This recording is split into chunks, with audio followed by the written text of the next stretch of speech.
This video covers the case Microsoft, focusing on the healthcare vertical. By January 2020, Microsoft Corporation's Microsoft for Healthcare vertical had become the company's most important vertical. Satya Nadella, CEO of Microsoft, wanted the company to be viewed as a strategic partner of the healthcare industry and its clients. However, several challenges remained regarding the success of this vertical. Indeed, both doctors and patients proved unwilling to rely on artificial intelligence for diagnostics and prescriptions, while machine learning was even less accepted. Additionally, not many companies were willing to transfer more than 10% of their data to the Microsoft Azure cloud platform, which raised concerns about whether the decision to focus on vertical rather than horizontal clients represented an appropriate strategic decision. As Microsoft was investing in different technological advancements in an effort to focus on the healthcare vertical, several issues remained. For instance, as enterprises were not shifting the majority of their data to the cloud, should Nadella reconsider his decision to focus on verticals? How could he overcome the challenges associated with the use of cloud computing and AI in healthcare? If Nadella wanted to address his clients as partners, what approach should he follow to develop such collaborative relationships? The case elaborates on the strategic framework that a firm needs to adopt if it intends to become a strategic partner of its clients. The case also discusses the horizontal versus vertical client approach and how best to define the vertical approach using the Standard Industrial Classification or SIC code or an industry ecosystem approach.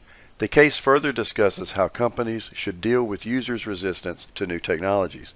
After working through the case and assignment questions, you will be able to evaluate the benefits of a vertical versus horizontal cloud computing approach, evaluate methods for overcoming the challenges associated with the healthcare vertical, critically analyze large corporations' investment strategies regarding startups, and explore possible ways of becoming a strategic partner of clients rather than remaining a service provider. To augment your reading of the case and this video, you may want to watch videos that I have provided on eCampus. One video is How Does Microsoft Azure Work? This video provides a brief account of the technology behind the Microsoft Azure Cloud Platform and how it works. The second video is Microsoft for Healthcare. This video sets out the impact that Microsoft is having on the healthcare industry through the Microsoft for Healthcare vertical. The third video is Microsoft CEO Satya Nadella speaks about the future of AI in healthcare. This presents Nadella's views on both digital transformation in the healthcare industry and Microsoft's vertical integration strategy. After reading the case and watching these videos, was Nadella correct to focus on growth through verticals? Also, which approach should Microsoft use to decide on verticals? Why? Would the company also benefit from applying the horizontal approach? When pursuing a vertical strategy, the target of the focal firm is meeting the needs of businesses within a specific industry, whereas when pursuing a horizontal strategy, the focal firm serves clients irrespective of the industry. During Steve Ballmer's time as CEO, Microsoft pursued a horizontal strategy, meaning that no specific attention was paid to the healthcare sector. However, under Nadella's leadership, Microsoft began to focus on verticals.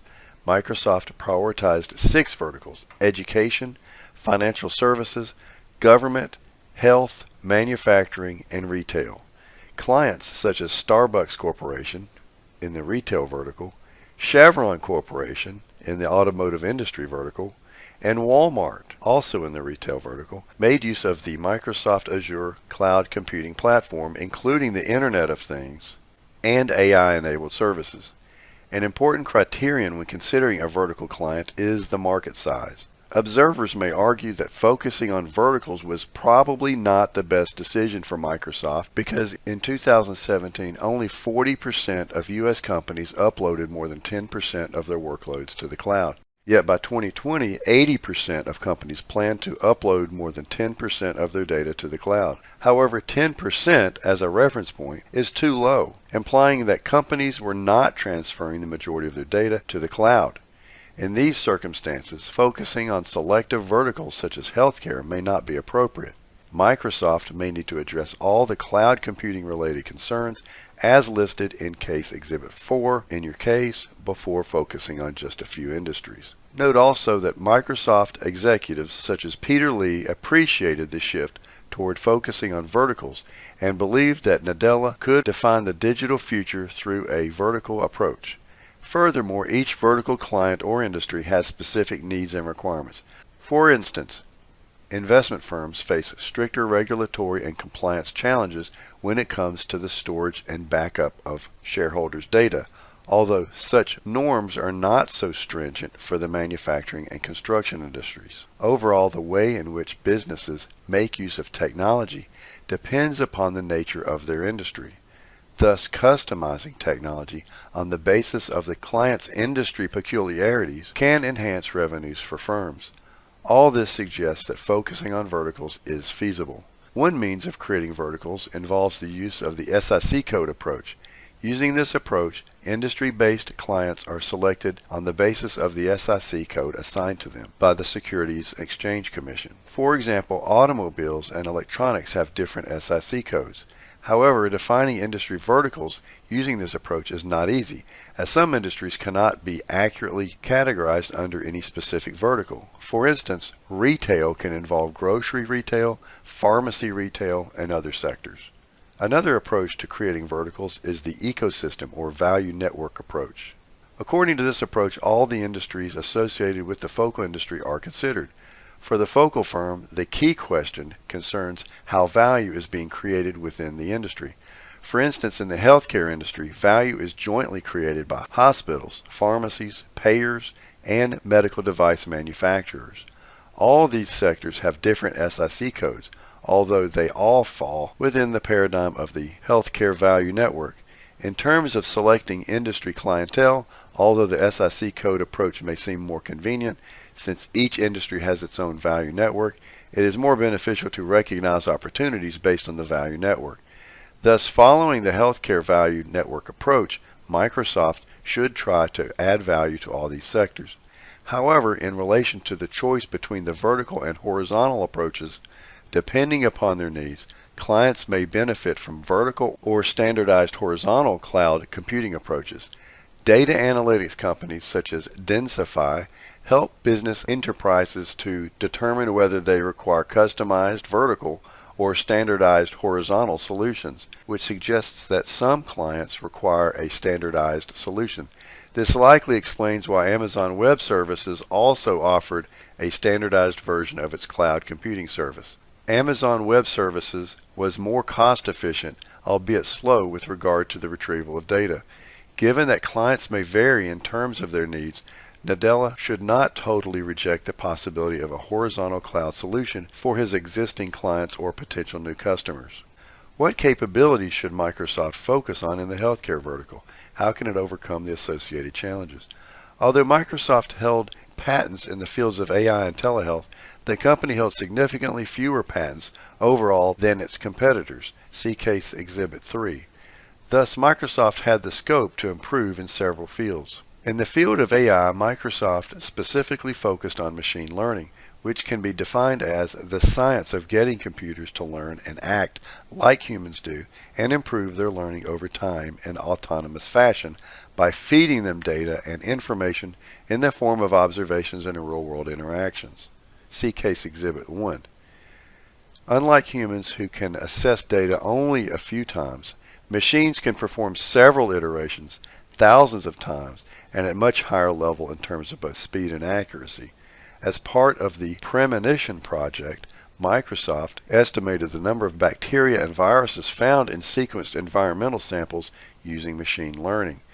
In the Antigen Map project, Microsoft developed machine learning technologies that translated T-cell receptor or TCR sequences into the antigens they recognized. Information concerning the antigens that the human body's T-cells actively target forms the basis for diagnosing cancers, infections, and autoimmune diseases. In light of the COVID-19 global pandemic, Microsoft should initiate a project to track the virus that causes COVID-19.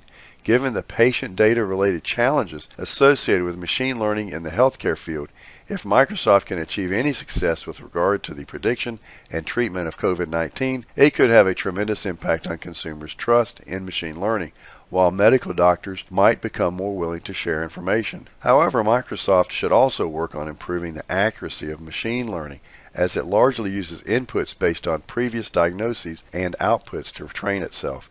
According to the garbage in, garbage out model, if the input patient data is not accurate, or if the prior diagnosis was wrong and the same information is fed to machine learning, this may lead to an inaccurate diagnosis. This again highlights the need to consult with doctors due to their diagnostic skills. To overcome the resistance of doctors with regard to the sharing of patient data, Microsoft, along with the top management of healthcare organizations, should work to convince doctors that machine learning is likely to become a supplementary tool for enhancing doctors' ability to cure patients. If the final decision-making power remained with doctors, this would also help to overcome patients' concerns regarding the use of AI. Similarly, laboratory specialists, such as radiologists, would need to rebrand themselves as information specialists, whose responsibility will not be so much to extract information from images and histology, but to manage the information extracted by artificial intelligence in the clinical context of the patient. With the help of AI, a single healthcare specialist should be able to manage the screening of a relatively high number of patients. Microsoft also needs to work on the customized solutions expected by patients. Although incorporating genetic and lifestyle history, as Microsoft has done for the precision medicine solution, may help to provide such customization, it may still not offer a completely customized solution. In a research study, it was found that the use of specific words, such as "in your case," caused consumers to be more willing to accept the solutions offered by machine learning. With the Internet of Things, Microsoft provided healthcare companies with the opportunity to rapidly transfer data from devices such as heart monitors to the Microsoft Azure cloud, which helped to make sense of the information.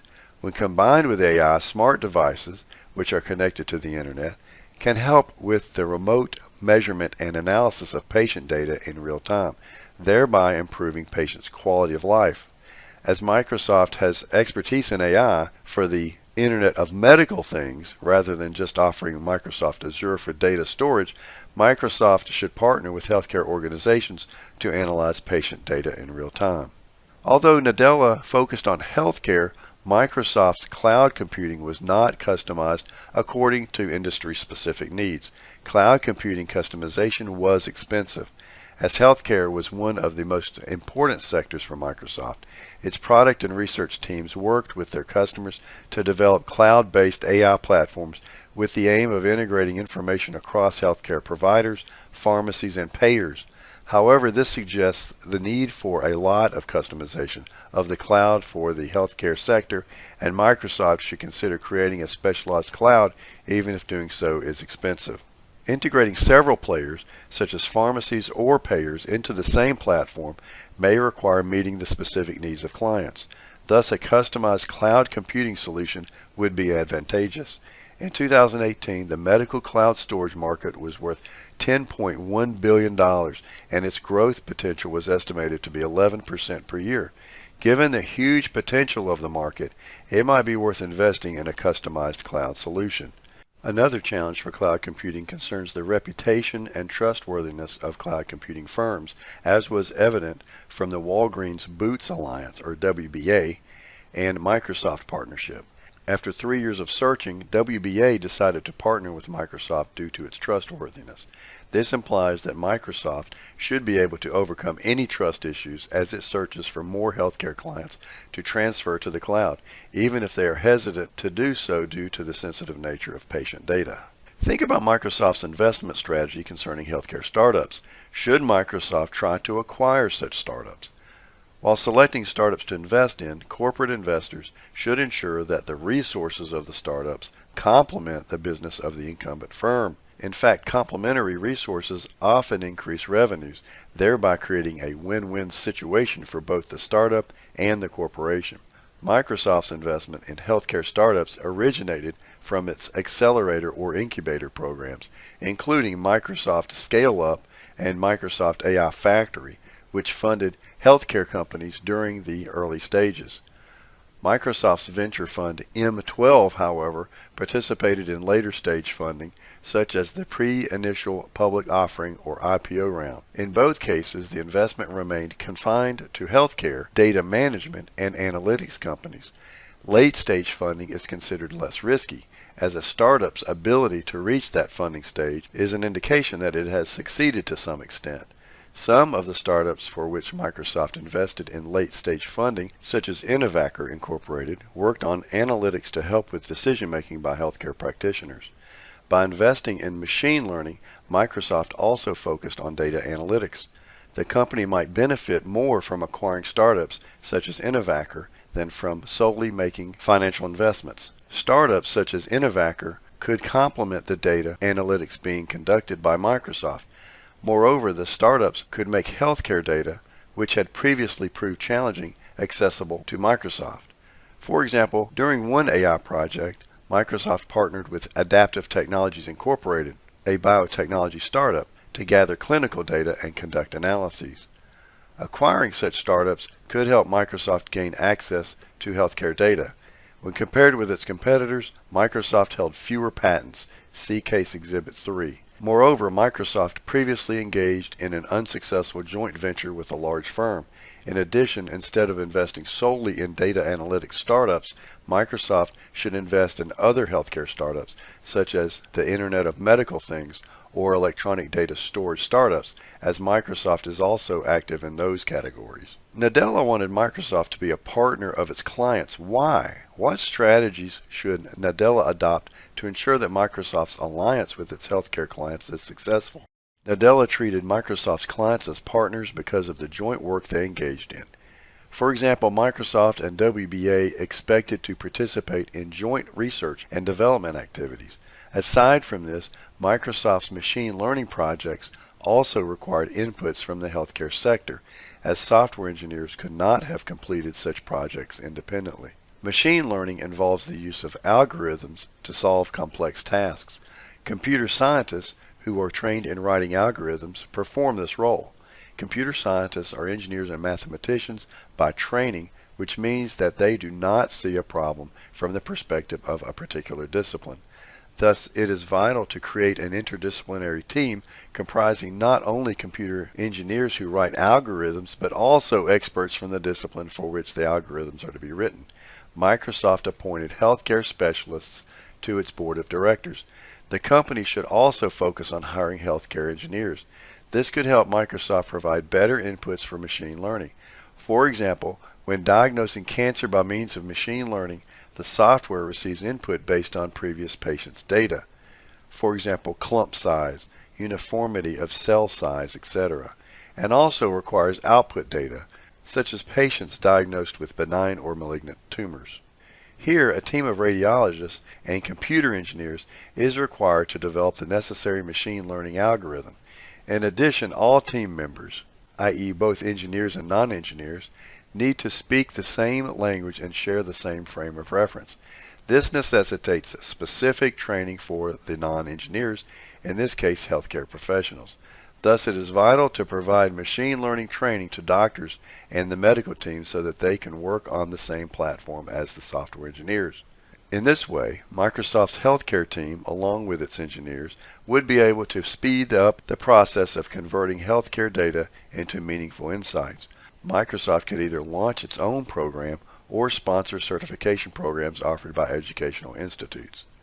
Once Microsoft is able to bring its healthcare clients and engineering teams onto the same platform with regard to knowledge sharing and the development of engineered solutions, it will be able to engage in true partnerships. Otherwise, its relationships are likely to remain buyer-supplier relationships in which the buyer, industry, in this case healthcare, is little concerned with the dynamics of operations in the supplier, industry, which in this case is Microsoft. So what happened? In March 2020, Adaptive Technologies and Microsoft extended their existing partnership concerning the mapping of adaptive immune responses to the study of COVID-19. To generate the required immune response data, Adaptive Technologies intended to collect de-identified blood samples from individuals diagnosed with or recovering from COVID-19. Then, leveraging Microsoft's machine learning capabilities, as well as the Microsoft Azure Cloud Platform, the accuracy of the immune response signature could be continuously improved and updated online. As Lee said, making critical information about the immune response accessible to the broader research community will help advance ongoing and new efforts to solve this global public health crisis, and we can accomplish this goal through our proven TCR antigen mapping partnership with Adaptive. In May 2020, Microsoft launched its first industry-specific cloud offering, Microsoft Cloud for Healthcare, which was intended to help healthcare providers improve both patient engagement and collaboration among healthcare teams. Microsoft Cloud for Healthcare was to be offered free of charge on a trial basis for the first 6 months. Nadella commented, "Our partner ecosystem extends the value of this platform with custom-built solutions for healthcare. As Microsoft is continuing to focus on the healthcare vertical through the introduction of a specialized cloud, it would not be wrong to deduce that the company intends to continue to focus on the vertical approach, having completely given up on the horizontal approach. Additionally, there has been no news regarding the acquisition of any healthcare startups by Microsoft. Instead, the extension of its partnership with Adaptive Technologies suggests that it is not seeking to acquire any startups in the short term." And thanks for watching the video.